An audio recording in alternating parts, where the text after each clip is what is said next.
Oke, assalamualaikum warahmatullahi wabarakatuh. Selamat sore.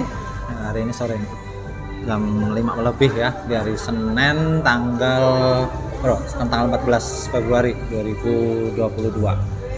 Oke, apa kabar teman-teman? Yang terutama calon peserta sidang yang besok mau sidang nih, pasti sudah bingung apa ya, gitu ya. Kira-kira apa ya pertanyaan-pertanyaan dosen ini? Apakah sudah siap atau belum ya, gitu kan? Pasti banyak sekali pertanyaan atau mungkin bingung gitu ya, teman-teman bingung dalam mikirin apa ya pertanyaan-pertanyaan yang akan muncul dan apakah persiapan sudah matang atau tidak, gitu ya. Jadi teman-teman mohon maaf, sebenarnya inginnya langsung ketemu ya sama teman-teman, tapi belum bisa karena ada banyak kegiatan dan sekarang saya bikinkan video ini. Oke, semoga bermanfaat. Video ini tentang memberikan tips ya, teman-teman. Saya memberikan beberapa tips tentang pertanyaan umum dosen penguji di sidang skripsi dan bagaimana menjawabnya. Itu ya. Ada beberapa pertanyaan yang umum yang teman-teman harus prepare ya ketika nanti di sidang. Oke, langsung aja ya. Pertanyaan pertama itu sangat umum dan pasti ditanyakan oleh dosen penguji. Apa itu? Yang pertama adalah apa judul penelitian atau skripsi kamu? Nah, teman-teman, ini apa judulnya, gitu ya. Jawabannya bukan ya judulnya ini Pak, gitu ya. Judulnya variabel X berpengaruh pada Y atau yang lain, gitu ya. Bukan itu yang ingin didengar si dosen penguji. Yang mereka ingin dengar tentang keaslian skripsimu, apakah skripsimu itu benar-benar bikinan sendiri atau tidak, gitu. Jelasin kenapa judulnya seperti itu, gitu ya. Kenapa harus X dan Y, gitu ya. Kamu nemu dari mana itu judul, gitu ya. Tunjukkan jawabannya bahwa ini judul yang memang saya buat sendiri, gitu ya, secara ilmiah. Itu yang pertama. Oke ya. Kemudian yang kedua, biasanya umumnya pertanyaannya, mengapa kamu tertarik untuk meneliti fenomena yang kamu angkat di dalam skripsimu? Itu pertanyaan kedua dan pasti muncul, saya jamin lah. Pengalaman saya di menguji beberapa tahun, pertanyaan itu muncul. Kenapa? Karena itu urgensi dari penelitian yang memang harus diungkap oleh juri sidang, gitu ya, yang ingin mendengarkan. Terus jawabannya apa nih? Nah, yang pertama, jawaban tipe pertama adalah kamu bisa gali jawaban dari latar belakang yang sudah kamu bikin. Gitu. Kamu kan sudah bikin nih runutan latar belakang. Nah, harusnya kamu udah siapin nih apa yang menjadi poin penting di latar belakang yang bisa untuk mendukung judul penelitianmu. Kemudian jawaban yang kedua, kamu ungkapkan beberapa fakta-fakta, kemudian fakta-fakta yang pastinya ilmiah dari hasil observasimu, kemudian baik itu sekunder maupun primernya, gitu ya. Ada pertanyaan-pertanyaan ke responden awal, gitu ya. Kemudian data-data sekunder yang kamu dapatkan dan ditambah lagi teori-teori yang mendukung variabel-variabel tersebut, gitu ya. Itu jangan sekali-sekali membuat jawaban mengenai alasan pribadi, Kak, karena saya suka ini Pak, kayak gitu-gitu ya. Itu jangan. Itu bahaya sekali karena ini kan ilmiah, jadi jawaban-jawaban harus ilmiah. Oke, saya ditemenin Bu Nana di sini. Oke, yang ketiga ya, apa tujuan penelitian kamu? Nah, itu pertanyaan itu sudah harus kamu siapin nih jawabannya ya. Tujuannya apa nih? Terus jawabannya bisa datang dari poin-poin yang sudah tertera di dalam skripsi. Kan sudah ada nih tujuan-tujuan. Tapi jangan dibaca ya. Ya tujuannya langsung permisi Pak, saya baca tujuan penelitian. Bukan. Tujuan penelitian itu harus kamu ungkapkan dalam bentuk lisan. Jangan cuma sekedar dibaca. Karena bukan itu yang ingin didengar oleh juri sidang. Kan udah baca juri sidang, ya kan? Kemudian tips yang keempat, apa alasanmu memilih mereka sebagai responden terkait dengan sampel dan populasi? Kenapa harus si sampel ini? Kenapa harus populasi ini? Contohnya generasi milenial, gitu ya. Kemudian generasi X, Z, ya, gitu ya. Itu kenapa? Apa menariknya di dalam? Karena kan fenomenanya terkait masalah, gitu ya. Nah, masalah ini ada di beberapa, kalau di pemasaran itu beberapa segmen. Kamu bidik segmen ini kenapa? Nah, jawabannya apa? Jawabannya karena menurut saya itu jangan pernah sebut menurut saya. Itu jawabannya apa, Pak? Menurut data yang saya dapatkan gitu ya. Contoh teman-teman mengangkat generasi Z gitu ya.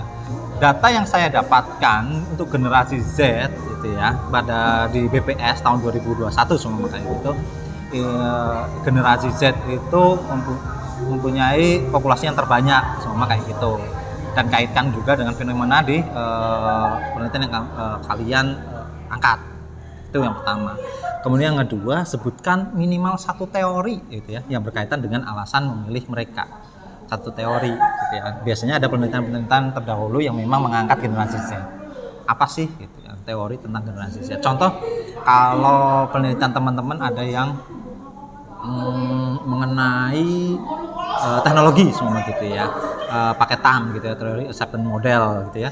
Nah, itu memang teorinya generasi Z itu terlahir memang dia akan terpapar oleh teknologi dan dia yang paling adaptif dengan teknologi. Nah, itu kan teori untuk mendukung bahwa saya memilih generasi Z ini terkait TAM. Kenapa? Karena teorinya ada. Itu ya. Jadi yang pertama datanya kuat, kemudian kedua teori yang memang mengarahkan ke sampling yang teman-teman angkat. Itu ada di deskripsi teman-teman. Oke? Tinggal di highlight aja atau bikin kayak summary gitu ya. Ini yang 4. Kemudian ada yang kelima ya. Ini yang mungkin di video ini sampai 5 dulu ya, biar teman-teman bisa tidak terlalu panjang videonya. Yang kelima yang cukup kuat gitu ya di pertanyaan itu yang pertama, yang kelima, apa manfaat penelitianmu, apa implikasi manajerialnya. Ini saya sering juga bertanya kepada mahasiswa. Penelitiannya sangat bagus, teorinya kuat, tapi implikasi manajerialnya sangat umum. Itu kan jadi bumerang. Karena kenapa sih dosen sidang ini juri sidang ini menanyakan itu? Karena kan inti dari ilmu pengetahuan adalah mengembangkan atau memperbaiki kehidupan manusia gitu ya. Jadi penelitian kalian harus memberikan kontribusi meningkatkan kesejahteraan, meningkatkan peningkatan hidup gitu ya. Itu makanya ada pertanyaan apa manfaatnya, kemudian kontribusi implikasi manajerialnya apa gitu.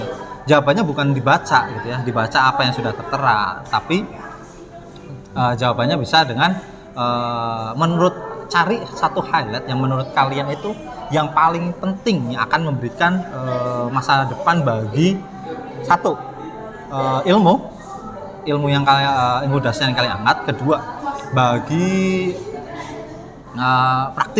para praktisi gitu ya di dunia usaha, kalau di industri gitu ya. Kemudian yang ketiga yang tidak kalah penting adalah di diri kalian gitu ya. Apa manfaat skripsi ini buat diri kalian sendiri? Itu juga bisa kalian tonjolkan di situ. Jadi ada 3 ya. Yang pertama dari sisi teoritis, apa sih manfaatnya teoritis? Jadi temuan kalian atau penelitian teman-teman ini secara teoritis memberikan dampak apa? Itu kan yang highlight. Nah, jangan cuma dibaca. Highlight yang menjadi satu kalimat yang powerful gitu ya. Selling point lah, kalau bahasa kita itu bahasa selling point dari penelitian. Anggap aja penelitian itu kayak produk gitu yang kalian sedang jual gitu ya. Kalian sedang menjual produk ke juri sidang. Produk kalian adalah gagasan di penelitian kalian dan temuan. Nah, itu kan harus ada, kalau mau menjual sesuatu kan berarti ada value-nya gitu ya. Nah, itu value-nya harus sampaikan. Bahwa penelitian ini penting, Pak, Bu gitu ya. Karena berdasarkan fenomena, kemudian data-data yang kalian tarik, kemudian hasil temuannya, nah ini ternyata gitu, seperti apa gitu ya. Contoh anggap aja ketika tadi ya balik lagi ke teori acceptance model generasi Z gitu ya. Ternyata mereka sangat adaptif sekali dan kemudahan kemudian kegunaan itu menjadi penting. Tapi yang paling penting adalah ternyata kegunaan. Nah, ini menjadi teori yang menguatkan teori acceptance model, dan kemudian tambah lagi untuk hal praktis ini bisa menambah ternyata strateginya adalah membuat aplikasi yang sangat aplikasi yang sangat berguna gitu ya bagi perusahaan.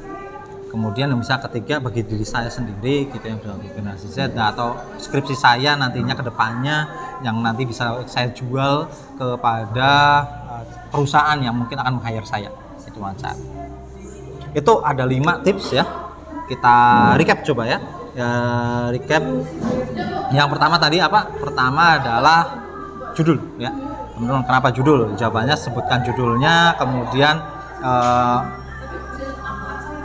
kenapa judul itu muncul gitu ya. Kemudian yang kedua, tertarik pada satu hal, fenomena. Kenapa tertarik di fenomena itu gitu ya. Jawabannya langsung diambil dari latar belakang dan dari fakta ilmiah yang teman-teman temukan. Kemudian yang ketiga, apa tujuan penelitianmu gitu ya. Kenapa sih harus meneliti ini gitu ya? Apa dampaknya sih? Nah, teman-teman bisa jawab dengan poin-poin yang sudah ada ya, tujuan-tujuannya tadi seperti yang saya sampaikan. Kemudian yang keempat, kenapa memilih sampling atau populasi tertentu gitu ya dalam batasan itu? Kenapa? Itu. Kemudian yang terakhir, apa manfaat penelitianmu gitu ya? Bisa jawaban dari buat terus teoritis, secara praktis dan untuk diri sendiri tentunya. Dan masih ada sebenarnya banyak ya, nanti akan disambung di video selanjutnya. Kalau teman-teman merasa ini bermanfaat, langsung aja komen butuh apa lagi gitu ya. Mungkin kedepannya mungkin tanya ya, kalau saya pribadi apa gitu ya, kira-kira pertanyaan apa ya, nanti akan di video selanjutnya. Oke, itu dulu dari saya, semoga bermanfaat buat teman-teman. Mohon maaf belum bisa ketemu langsung ya. Lihat videonya, semoga bermanfaat. Jangan lupa subscribe, like kalau suka, dislike kalau tidak suka, dan komen ketika ada yang mau dibahas lebih lanjut. Oke, itu dulu, semoga bermanfaat. Saya akhiri, wassalamualaikum warahmatullahi wabarakatuh.